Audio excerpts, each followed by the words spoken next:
नमस्कार दर्शक बंधु जय जगन्नाथ मु दिव्य आपण मानकु स्वागत जनाऊँगी आज आउ एक बड़ खबर को। दर्शक बंधु ओडिशार समस्त सरकारी कर्मचारी एवं पेंशनभोगी मानक पई मोहन सरकार आनिले खुशीर खबर। तेबे जो खुशीर खबर फल ओडिशार लक्ष लक्ष सरकारी कर्मचारी एवं पेंशनभोगी माने उपकृत हेबे। तेबे जदि सीधा सड़क भाव कहवाक जा से खुशीर खबरटी हूँ महंगा भत्ता बा डीए वृद्धि कले राज्य सरकार। तेबे एणिकी राज्यर समस्त सरकारी कर्मचारी एवं पेंशनर भोगी माने 5% अधिक महंगा भत्ता पाइबे।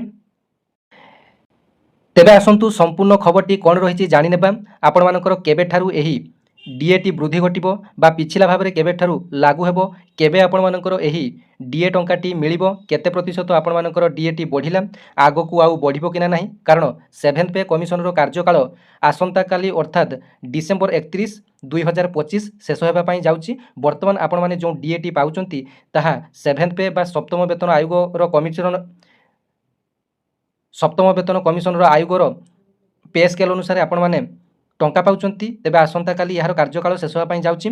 तेबे आसंतु संपूर्ण डिटेल्स कौन रही आलोचना करनेबा। तेबे जदि वीडियोटी भल लगे गोटे लाइक करेंगे, अन्य शेयर करेंगे और चैनल को प्रथम थर पर भिडियो करते एमती नुआ नुआ अपडेट पाइबा चैनल को सब्सक्राइब करने। तेबे देखंतु खबरटी कौन सी फेक खबर नुहे, आपण माने देखि पारुचंती ओडिशार प्रतिष्ठित गणमाध्यम प्रमेय न्यूज रे खबरटी मध्य आसीची एवं ओडिशार अन्य समस्त गणमाध्यम रे मध्य आज एटा ब्रेकिंग न्यूज पालटिची। कारण यह द्वारा राज्यर लक्ष लक्ष सरकारी कर्मचारी और पेंशनभोगी माने उपकृत हेबे। राज्य सरकार कर्मचारी माननकु नुआ वर्ष भेटी 5% महंगा भत्ता बढ़ाइले राज्य सरकार। तेबे मंगलवार मुख्यमंत्री मोहन चरण माझी महंगा भत्तार 5% वृद्धि करिसंती। फल सरकारी कर्मचारी मानकर महंगा भत्ता 55% रु 60% को वृद्धि पाइछि। बर्तमान सप्तम वेतन कमिशन पे स्केल आधार में यह वृद्धि कर फल यह पिछला भाव जुलाई 1 लागू हेबो। एने अर्थ विभाग पक्षर विज्ञप्ति प्रकाश करा जायछि।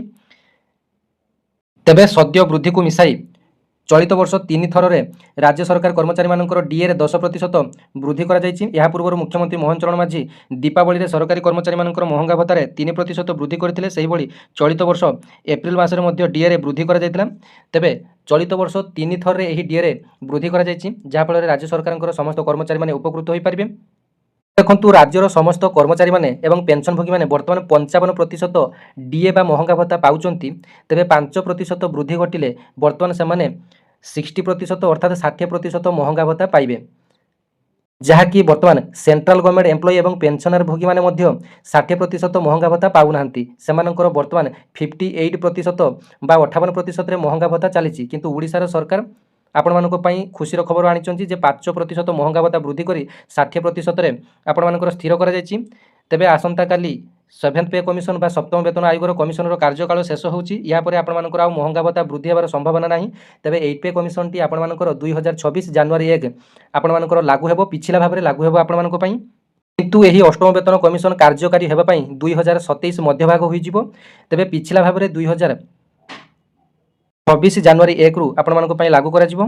तेबे जो डीएटी 5% जो वृद्धि घटिला एईटा आपण मानकर एरियर हिसाब रे जुलाई 2025 रु आपण माने वर्धित भाव में जुलाई August September October November December 5 मासर बकेया आपण माने निज सैलरी सहित आपण मानकर एई मास शेष रे आपण मानकर क्रेडिट होबार संभावना रही। तेबे आपण माने हिसाब कर दियंतु आपण मानकर बेसिक सहित आपण मानकर 60% आपण मानकर केते टंका दरमा हेउची, इन हैंड सैलरी केते टंका हेउची एवं आपण माने 5 मास रे केते टंका पाइबे मध्ये आपण माने हिसाब कर नियंतु। तेबे केमिति हिसाब करिवे ताहा मध्ये जानि नियंतु। धरा जाऊ आपण मानकर बेसिक पे आपण मानकर 22,400 रहिछि। 22,400 इंटू आपण मानकर वर्तमान 60% रे आपण माने पाइबे। तेबे देखंतु 60% रे आपण माने निज निजर बेसिक सहित आपण माने 60% को आपण माने गुणन कर देबे। तापर आपण मानकर आसी जिवो। देखंतु मु 22,400 गुटे बेसिक पे नै 60% आपण मानकर गुणन कर दिछि। तेबे देखंतु 13,440 टंका आपण मानकर आसी गला केवल एटा डीए टंकाटी।